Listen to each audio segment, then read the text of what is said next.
Mine was the steel eel at SeaWorld steel San Antonio eel. with my mom. And I was like, whoa, I am so cool. I just rode a roller coaster.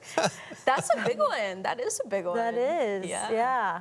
Ah, I feel like we need to make this field trip happen, you guys. that's right. And we've certainly got the days for it right now if you stay in the shade. I mean, stay out of the heat. But Yeah, it's still roller coaster they season. They have all the misters, and then you ride a water ride, and all is good. it's a day. Yeah. Yeah. So you still have plenty of time before school starts to maybe go check out those roller coasters and theme parks, because still very much summer out there. Yes, it is, and it is hot. So if you're going to ride roller coasters, make sure you're staying hydrated, because that's one of the reasons you may notice yourself feeling sick.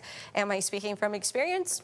Maybe, but if you are feeling sick while riding roller coasters and that seems abnormal to you, it's probably because you're dehydrated. Or if you're getting a headache, it's probably because you're dehydrated. So make sure you're drinking a lot of water if you are headed to Fiesta, Texas, or Six Flags Over Texas, all wonderful places, or SeaWorld. But what I do want to point out, I mentioned our wave action's picking up. Our rain chances are also picking up a bit. That's because of this area right here. We have a weak little trough that's hanging out to our south that's interacting with the Gulf water.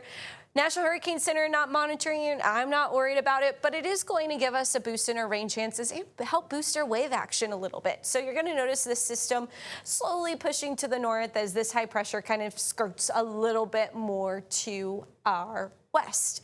And that's going to pick up that energy, that's going to bring up more Gulf moisture, and that's going to start on Friday. So Friday is one of our better chances of rain because of this energy and all of the moisture that it's going to bring with it. This high tries to weaken it, and then the high kind of sets up over us as we head into Sunday and Monday, which lowers our rain chances just a tad.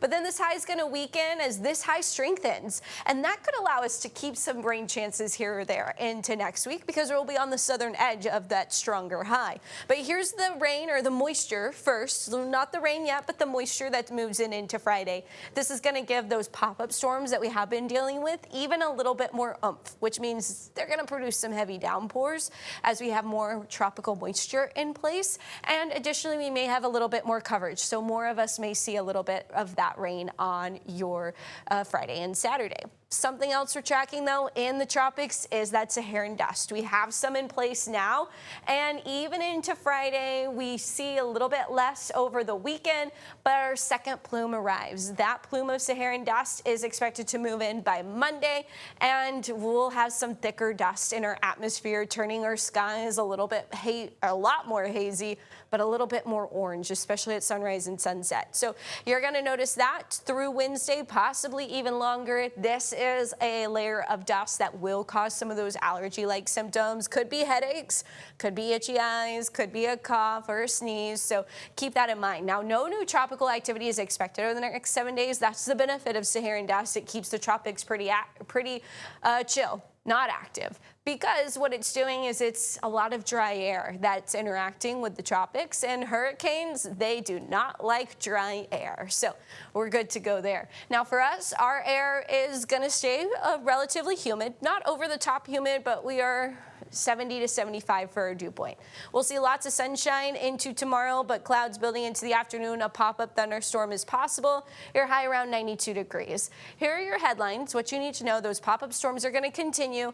More moisture, we just talked about that, is moving in for Friday and Saturday, and so that's going to bring more isolated downpours. So could be scattered downpours. What I want to point out for your Thursday, we'll start it off pretty quiet, but then we could see an isolated pop-up storm right there along 281 once again.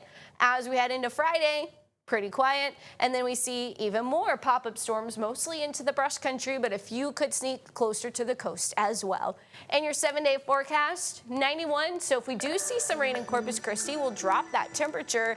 But if we don't see rain, we could still be up closer to 93 degrees. So with a little bit more cloud coverage, I think we stay around 91, 92 on Saturday. Then we're back up in the mid-90s for early next week. So enjoy the small cool down while you